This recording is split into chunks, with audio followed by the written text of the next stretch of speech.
Hi, everyone. Thank you for joining me tonight, and welcome to the 7th episode of the Positively Disney Phone-In Show. I'm Kimberley Bouchard, and before I get started, I wanted to wish a happy Thanksgiving to all my Canadian family and friends.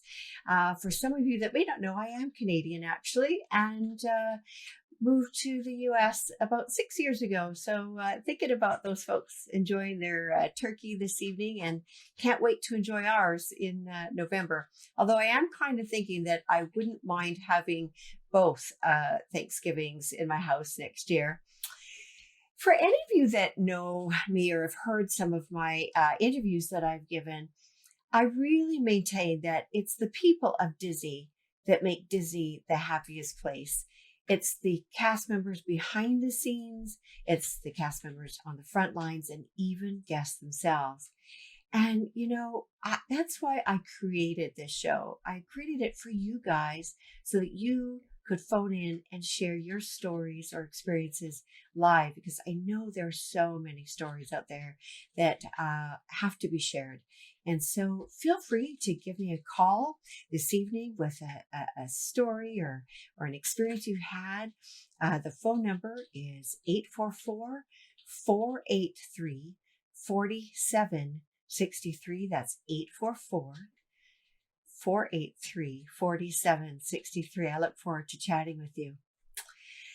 This has been an interesting week because we are heading into the Halloween season.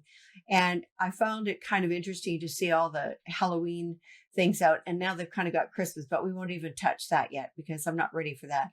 But, we had an opportunity to go to the Halloween party actually last month in Disney World. And it brought back memory of a time when we had gone to the Pirate and Princess party. They don't offer it anymore at Walt Disney World, and I really wish they did.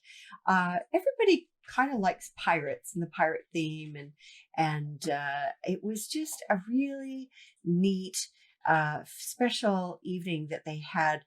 And they would offer those. I'm not sure actually how often. I think once a year, there was a few different days that they'd have the Pirate and Princess party. And I'll never forget, we were about 9 or 10 of us actually one year going, and all the guys wore these pirate hats with these huge dreadlocks. And I just got a real kick out of watching my dad in these dreadlocks and pirate hats going along with the best of them.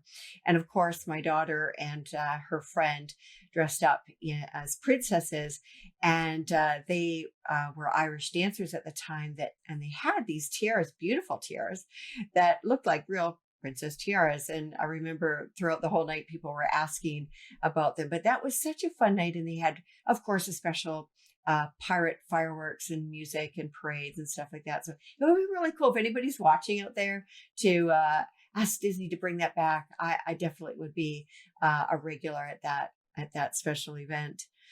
When I said that it's the people of Disney that make Disney, I have a story that it's a little bit longer, and it's actually from my second book, the Positively Disney book.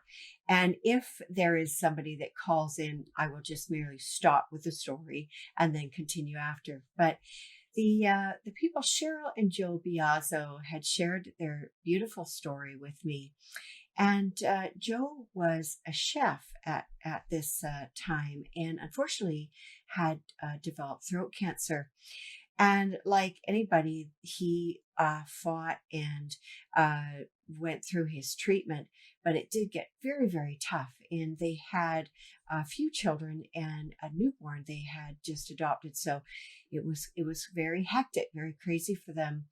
And something that happened that was so special, and this is why I love my Disney family, is that Joe was taking a turn for the worse. When Joe was not doing so well, we actually had Cheryl had called upon some of her Disney Facebook friends, and what happened is nothing more than miraculous. At any rate, Cheryl called upon her Disney family and said, hey, if anybody would like to send a postcard or something of that nature to help with the bringing, I guess, Joe's spirits up.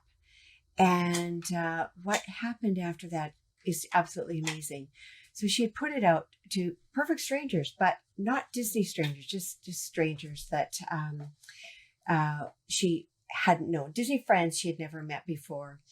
And, they got a lot of things started coming in, things from all over the world showing Joe that he was indeed being thought about, prayed for.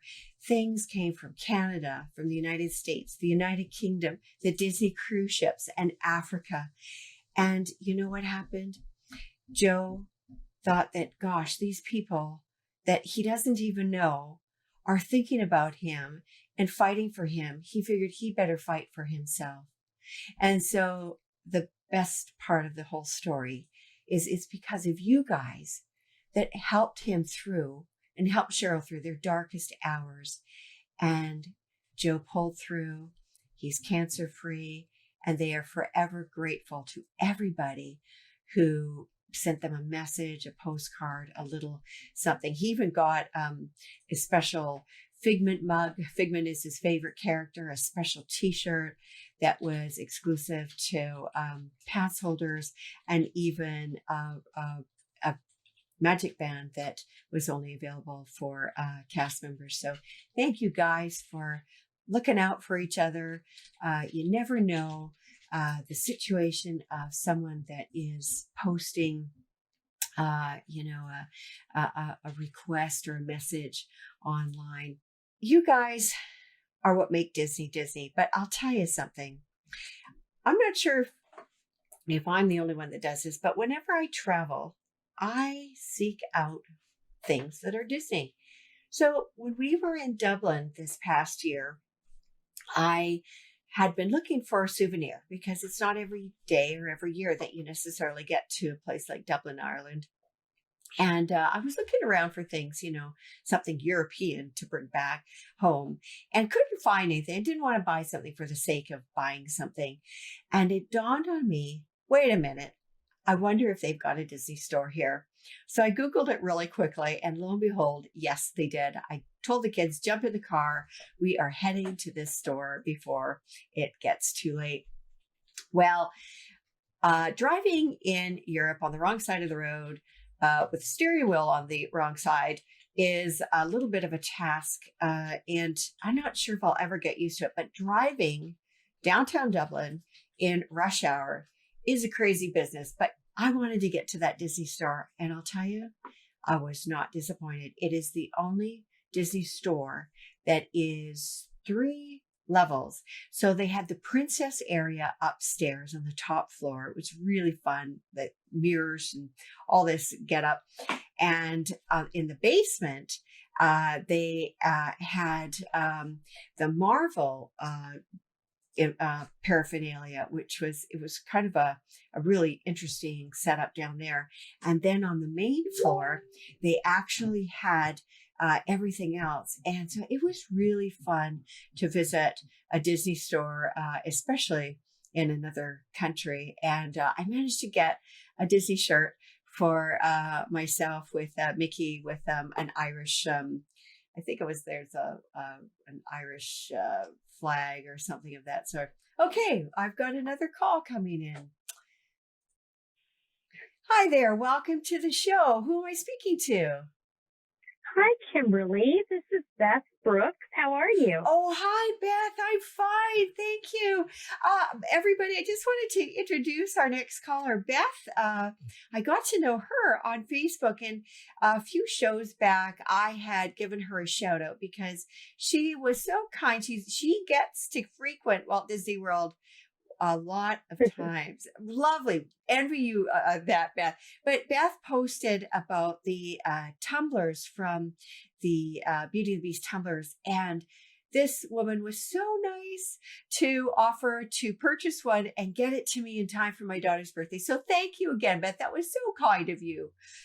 You are welcome. No problem.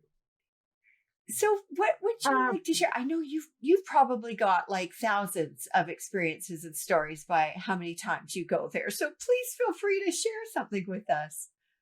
Right, right. Yeah, I just got back from 10 days at Fort Wilderness Lodge. We Oh, did a full 10-day trip with the kids and my mom and everything. So it is our favorite resort, Fort Wilderness Lodge. We're right there near Disney, but it's nice and quiet and tucked away. yeah. Um, so we always have some wonderful experiences. My daughter is a cast member. She works at Magic Kingdom. Okay. And so, I have a, soft spot for cast members, as most Disney people do. You know Hmm. that that's what makes Disney so wonderful. But we've always been the type of people to keep track of special kind of going above and beyond with our cast members that we would come in contact with. And we always keep track, write everything down. And then at the end of our stay, once we get home, I write an email. Now I know you can do it on Twitter too, but I'm not a big Twitter user. Okay. So we do an email that goes out to, I believe it's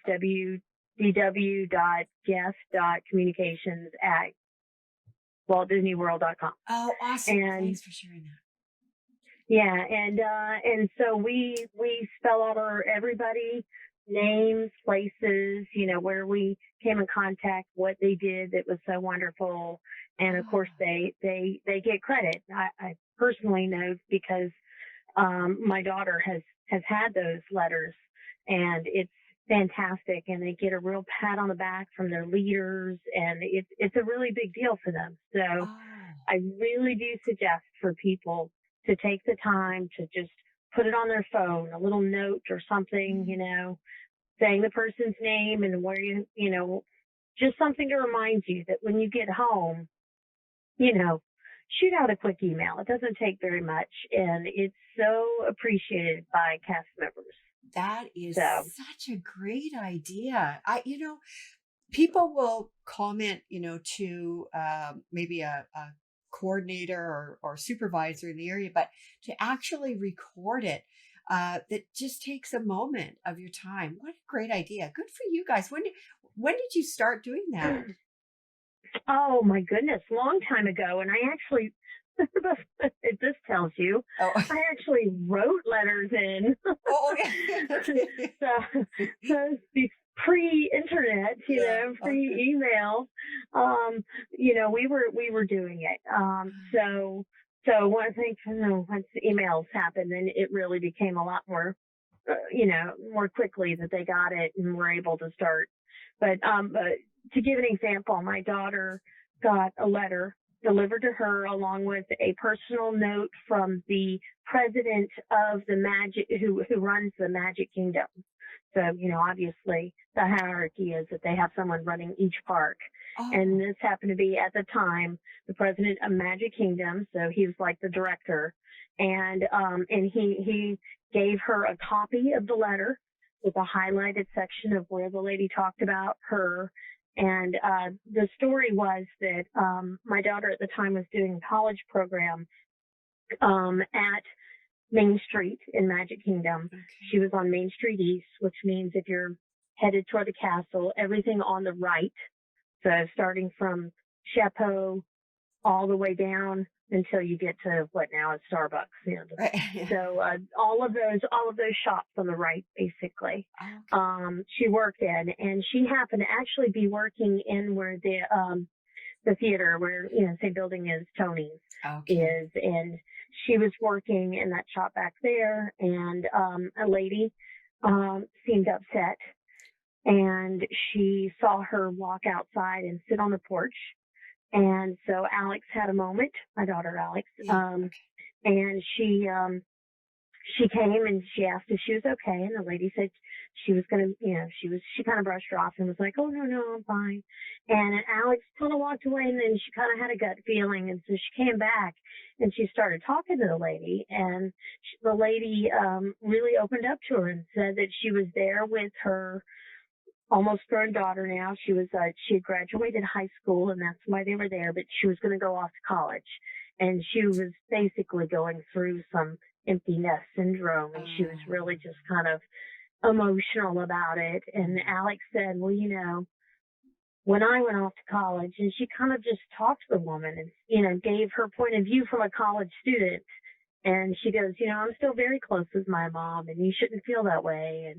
And anyway, this lady ended up going home and writing an email about my daughter and how good she felt after she talked to her. And she took the time to go out and talk to her about it. And she got the whole letter and everything and got credit, and it went into her file.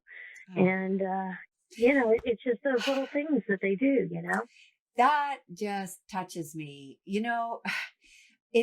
I'm so glad that, one of the things that they encourage, I believe, cast members to do is to take the time to talk to the guests. That's not the way it is in other places, right? And right. It's so wonderful. And I know, like, I've gone into conversations with people and I'm thinking, ooh, am I keeping them from their job? But that is their job, which is, that is their job. Yeah. Isn't that, it's so wonderful. Well, which makes everyone, I mean, that's what really makes Disney different, is the way they train their cast members and the way they believe in making the guests not feel like a number, And so to turn that around for all your listeners and for anybody going to Disney World is, you don't want to feel like a number. You don't want to feel like you're just another, paying customer. And so the same should go when you think about cast members. They're not just a person who's going to check you out or, get your food. Yeah. Think of them as, and that's the way you got to see them, They want to be seen as individuals. They want to be, smiled at and said, how are you doing? I was at ABC Commissary in Hollywood Studios the other day, and the lady who was checking us out before we got our food was from Puerto Rico. And so I always look at names and where they're from. Yeah. It's something that my dad always did, and he would always say their name. Thank you, Marie. Thank you, And so I kind of picked that up from him. So I'm always very much aware of who they are and where they're from. And I saw she was from Puerto Rico. And so before I walked away, I put my hand on her shoulder and I said, you're from Puerto Rico? And she said, yes. And I said, have you heard from your family? Are they okay? And she goes, yes, I talked to my mom yesterday, whatever. And, again, it's making them feel like an individual, not just the cashier taking their money. Absolutely. That as I said, when I say the people of Disney make Disney, it's not only the cast members, but it's guests. And these guys, as you know, you've got a daughter, they work so hard for us to enjoy ourselves and to just, smile or give a little compliment yourself, to these guys makes their day. They work long hours and it's so deserving of our respect and attention. And, I really commend you for that, because if we all took that to the door at Disney and challenged ourselves, it's not very difficult to challenge ourselves for this, but to say, okay, I'm going to compliment, or I'm going to make 5 cast members day today by whatever, taking a moment or something. Wouldn't that be so cool? Yeah.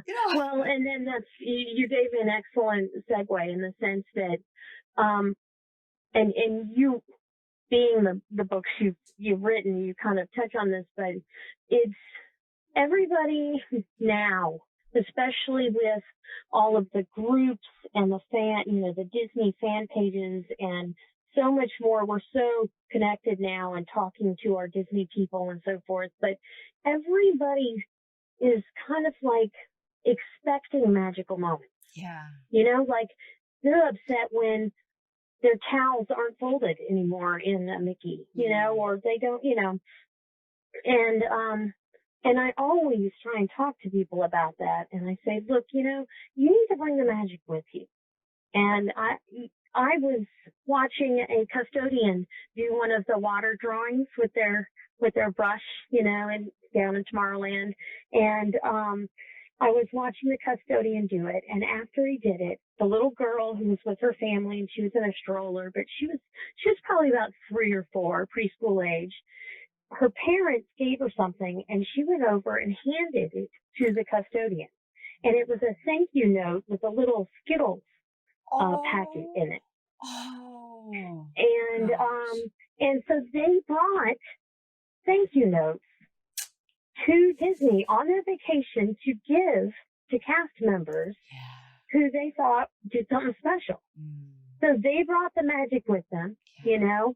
They were able to teach their child how to, be generous and to thank, And be say, grateful. people. Yeah. Yes. Oh, And I actually, for our group, and then of course, on one of the Disney groups, yeah.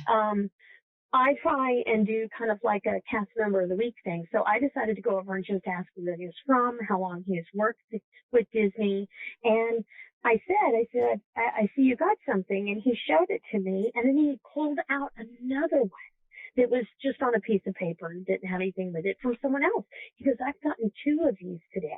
And he was just he just lit up, Oh, he was so oh excited. my gosh. And he ended up taking the little girl over and getting a free ice cream, and so, just goes around, It does.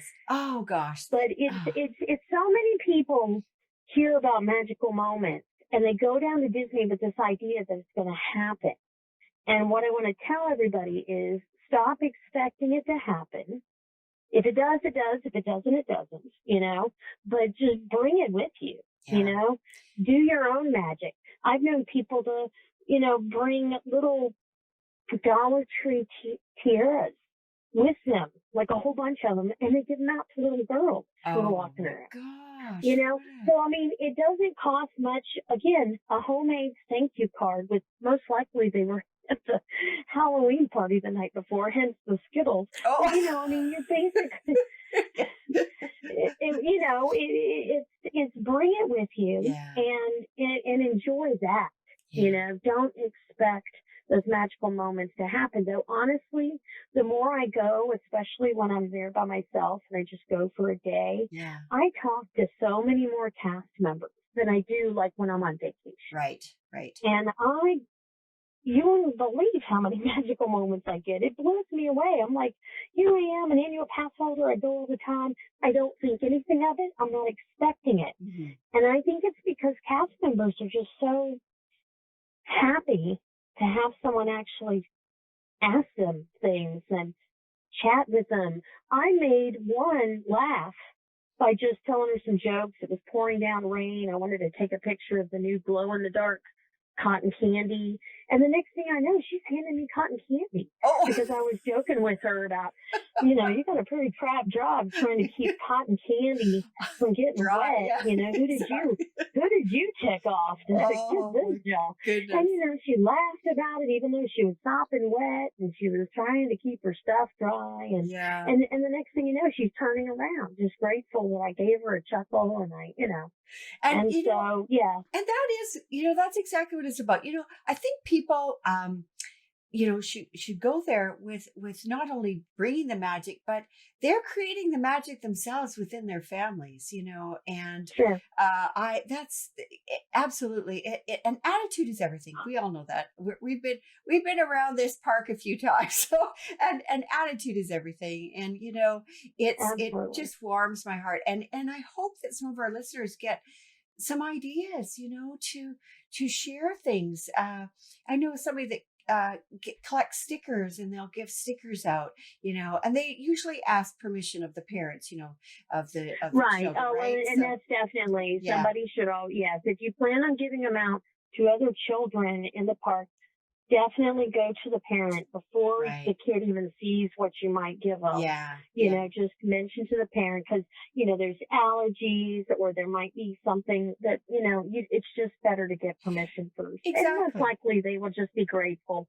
But it's always good to check first. Yeah. Before absolutely. handing a child even a glow stick or anything, Yeah. just ask. But it really makes you feel just as good as if you were getting it does. a magical moment. Absolutely. it does. That is kind of like, it's better to give than receive. Well, it's kind of fun to receive, but it is really fun to share things and to give things. And I think that's one of the things that drives those cast members, is because it is really fun to create that magic for everybody. It really is. I mean, of course, you're going to have some days, that aren't so great, or moments that aren't so great. But I think by and large, it's really fun to be able to create things within their parameters, and Beth, thank you so much for sharing that. I hope that you can call back in and share some other stories with us, but it just really, I'm really, really grateful that not only that you called in, but I've gotten to know you a little bit with a voice on the end, and I hope to meet you when I'm at Disney next time. Maybe we can kind of meet up. So I know you don't live that far, but you live, right in Orlando, but it would be lovely to say hello. Yeah, I live about 2 hours away in St. Augustine, but I do get there a lot, especially when I know I have people who are going to be on vacation. I really try and make a point of at least getting there and meeting up. So definitely I mean, Irma was the one that kind of threw everything off. You were coming at the end of the hurricane about to come in, so. I wasn't able to get to you, but definitely let me know. I will. Let me know next time. Thank you. All right. Well, listen, take care, and we'll talk to you soon. Great. Okay. Thank you so much. All right. Bye-bye. Bye-bye. Oh, gosh. That makes my heart so warm when I hear about things like that, because it's so easy to create magic yourselves as a guest. I know there was one person, I think she's on here right now, Donna Joe. I remember her talking to me when I'd interviewed her for, I think she's in the first book. Of course she is. Her story is called Disney Eyes, because she ended up moving from New York to Florida many years ago now, and made her home there because they loved it so much, and things happened very quickly. And so she really became kind of, I'd say, the epitome of the spirit of Disney. And one of the things that I thought was really sweet, no pun intended, but that when she checked in for one of her vacations, she actually brought a dozen donuts for the cast members. And I'm sure that they were as surprised as anybody to get a gift like that, and be able to nibble in the back room on these fresh donuts that were brought in for them. And I know that there's other people that actually, the Vinylmations, people that I know, Mike Seven, he's a fellow that when he and his family get doubles of the Vinylmations, he actually takes several along, a couple dozen at least, and gives them away to children. And they kind of try to find somebody, if somebody's wearing say a Star Wars t-shirt, a little child wears a Star Wars t-shirt, they'll kind of match the Vinylmation that they have with them. And that all started actually by two young guys that were taking the bus back to the resort, the same resort that they were with their daughter. And something about their daughter, Ellie, love her name. She's a bit shy, at least at that point she was. And the fellows, there was one that was opening up his Vinylmation. For any of you that not sure about what a Vinylmation is, it's a little Mickey figure, and it comes in various themes, and they're in a box, so you never know what you're going to get. And this young guy was opening it up on the bus, and he was a little bit disappointed because he had already had one. And Ellie kind of pulled in her breath, exclaiming in surprise about this Vinylmation Duffy. And without a beat, this young guy handed it to her and said, "Hey, you can have it." Well, I think that probably made her whole trip, that this young person was willing, just out of the blue, to share what he had and give her that. And it's not like it's cost $2 or $3. It costs a little bit. And so that was just such a lovely, lovely experience. And at that time, the family hadn't even known about the Vinylmations, and then discovered at the stores in their resort. And of course, that's how it all started. And Mike chuckles because they've bought over 100 now, and well over 100 for sure. And they really find great joy in giving their doubles away every time they go to Walt Disney World. And it's Ellie that actually is in charge of finding different children to give them. So I just spread the magic. We are all responsible for that magic, be it within our own family when we're there or for others, cast members. And I'm going to I think this is the caller I lost at the beginning. Hello, welcome to the show. Hi. Can you hear me now? Yes, I can. Is this Lisa? Yes. Oh, Lisa, welcome to the show. Let me introduce you to the folks that are watching. Lisa is a lovely, lovely woman I met through the Irish dance community. And she's just a wonderful human being. And I love her kids. And we've been very fortunate to cross paths several times a year at our different Irish dance competitions. But I'm going to let Lisa take it away today and share a little story with us. Go ahead, Lisa. Well, I just wanted to call in and share a story about our first trip to Disneyland. It was back in 2001, and my son was 9 and my daughter was 4. And it was our first trip, and we were driving down from Olympia, Washington, down to LA. And Leanne and Daniel had grown up watching every Disney movie, the Disney. When they came out in the theater, we would go, and then we would buy every Disney movie and the classics, and they had the whole 9 yards. And so by the time we got to Disneyland, well, it was a long drive, so they were little. So yeah, how long of a drive is it from Portland? It's about 24 hours, and we stopped in Sacramento, and then the next day made the next 12 hours. And we listened to Disney tunes on the radio, so it wasn't so bad. But by the time we got there, they were tired, but it was really exciting just driving in and seeing all the Disney stuff, not even hitting Disneyland because it was dark. But by the time we got there, they were 9 and 4, and they were experts at anything Disney, anything. And they just knew all these characters like they were part of the family. So it was really fun when we first got there. One of the funniest things that happened is because it was nighttime, we went into the downtown Disney, and we went into the Disney store. And of course, that's just like crazy. And these 2 little kids, I want to buy everything. Oh, of course.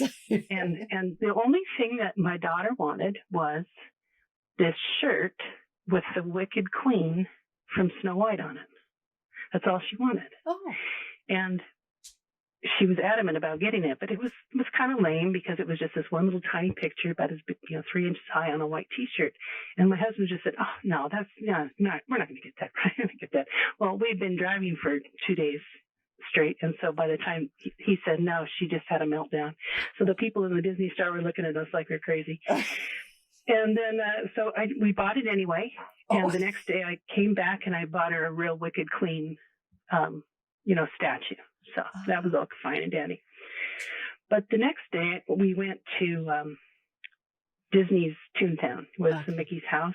Yeah. And well, when we first got there, when it was daylight and we were actually going to Disney, both of my kids, I thought they were just going to come out of their skin because they were seeing Winnie the Pooh and Piglet and Eeyore. I mean, there were characters right as you walk in. Yeah. And they just couldn't believe it. They were, I can't believe I'm seeing my family, all the people that I've grown up watching. Right. And I have video of it, their faces and what they did. And it's, I looked all day for that video today and I found it, and it was just amazing to see that again. It just brings tears to your eyes because they were so innocent and naive and didn't even realize that, those are people in there. Yeah. But the one really, really thing that stuck out to me when I was thinking about the things that have happened to us at Disneyland was when we went to Toontown and we went to Mickey's house, and you go through the tour and you see all the funny stuff in the house. And then at the very end of the little tour, Mickey Mouse is there, and he's dressed, I think he was dressed up as the Sorcerer's Apprentice in that particular one. Oh. And when my son has autism, and he was 9 at the time, but he was a Disney expert.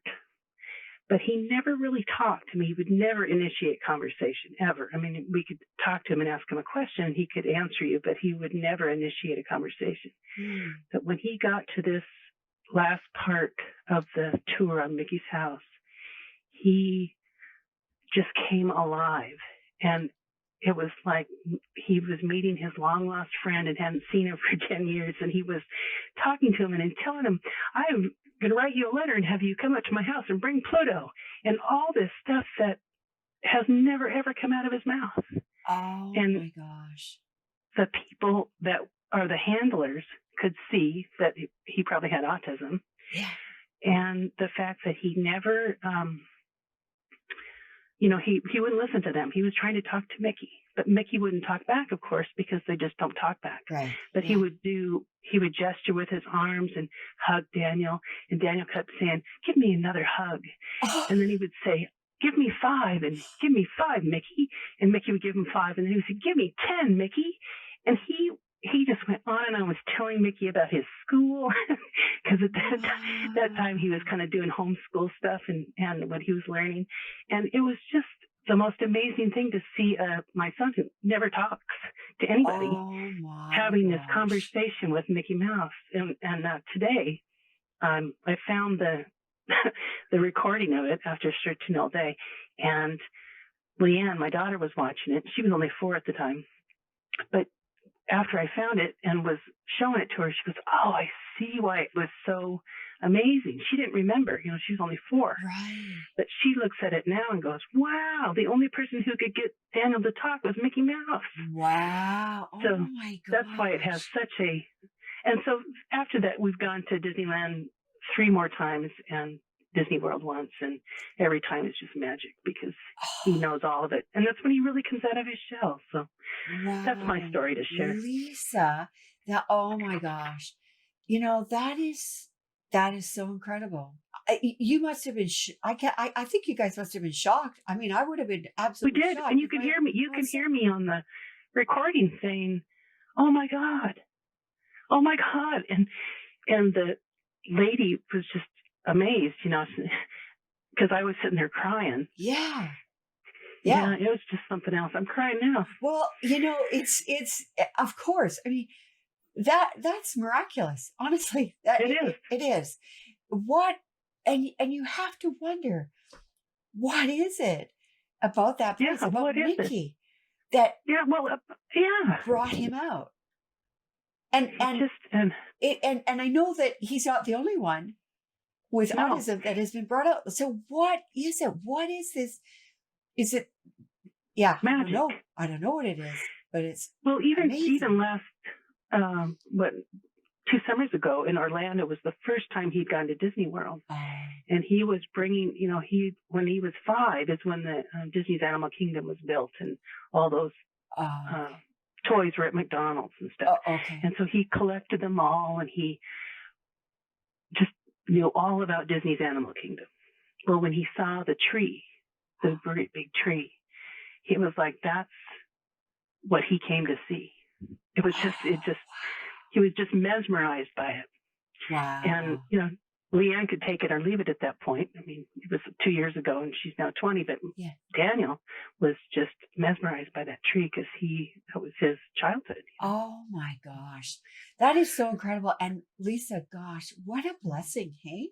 Like to be able to go to Disneyland and Disney World and have that happen. That is so wonderful. And, there are people that are afraid to bring their children that have one thing or another. And is there anything that you might say to those people that are afraid? Because I think sometimes people are afraid that they're not sure, if it's going to be overstimulated. I mean, most people are overstimulated. That was a concern.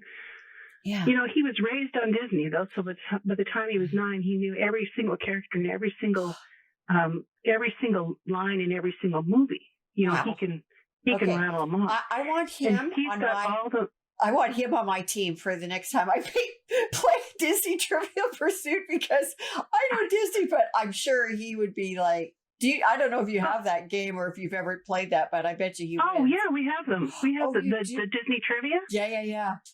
Yeah, and he knows them all, and he does really well. Yeah, I bet. Yeah. Oh Just gosh. so yeah, he's just a great place, And so and he's got this he's got a really great memory. Though I think a lot of kids with autism have spectacular memories, and he can Right. remember everything. So Wow. one of the games we play is we'll just say, who's the bad guy in such and such, and who's the bad guy in Lion King, and he'll say Scar, and he just go through the whole library, and he will know every character. And so you said, sorry, I didn't interrupt you because I was just getting excited that he knew everything. I know you said you were concerned about bringing him to the parks, and how did that work out? Like, as far as how did you sort of make that decision to finally say, hey, we're going to go. It doesn't matter if something goes on, or I was worried that he would get overstimulated in the crowds and the noise would be a problem. Yeah. But I think his love for Disney overrode that because, and that's why we drove, because we didn't know how he would do it in an airplane. But he does well. We've flown many times. Right. Yeah. We drove and when we got there, he was so mesmerized by the Disney part of it, the walking in and seeing the characters, that it just didn't matter. Right. Right. You can see him at one of the videos that we took, the Mad Hatter and the Queen of Hearts from Alice in Wonderland were all out kind of in the front before you walk in. Oh. And they're out there just talking really loud and being obnoxious. You know how those two characters are. In character. And Leanne and Daniel just walked right up to him and started talking to him. And so the Mad Hatter just starts talking to Daniel, and the exchange was amazing, because it was like he put up his hand and he said, "Give me 5, Mad Hatter," and he gave him 5, and then Mad Hatter goes, "1 more," like that, really loud. And so Daniel gave him another one, and it was just like, he doesn't talk to anybody. People could come up to him at dance things we go to and talk to him, and he'll say hi or whatever, and he just kind of keeps going, pacing like he does. But boy, if a Disney character's talking to him, he'll stop and make time for them. Oh, isn't that it's amazing? Wonderful. Oh, Lisa, thank you so much for sharing that with us. Gosh, that's fun. Oh my goodness. And I'm so glad that you found that video, because often, we'll take footage of something and we can't find it like forever. And that must be really neat to go down memory lane, because I'm trying to think how many years ago that would have, well, that's about 17 years ago now, right? About that. Yeah. Oh gosh. Amazing. Well, listen, give Daniel a hug for me, and from our listeners, I'm actually going to be seeing Lisa next month when we have our world qualifiers for Irish dancing. So that's going to be lovely to see. Thank you again, Lisa. Gosh, and you're welcome. I look forward to talking to you again soon. Okay. Okay. Have a good night. Take care. You Bye. too. Bye-bye. Oh my gosh, isn't that just absolutely amazing, these experiences that people have? And I'm like, these children that open up, that start talking or start interacting, especially those on the autism spectrum, it is a miracle. It really is. And so I'm just very grateful that Lisa could call in today and share her story. Well, I always say that we're going to be from 6 to 6:30ish, and I'm going to wrap things up now, but it was just lovely. Thank you so much to Beth and Lisa for calling in today, and the other young fellow that had a little word. And I wish you guys the best this week, and take care, everybody, and stay safe.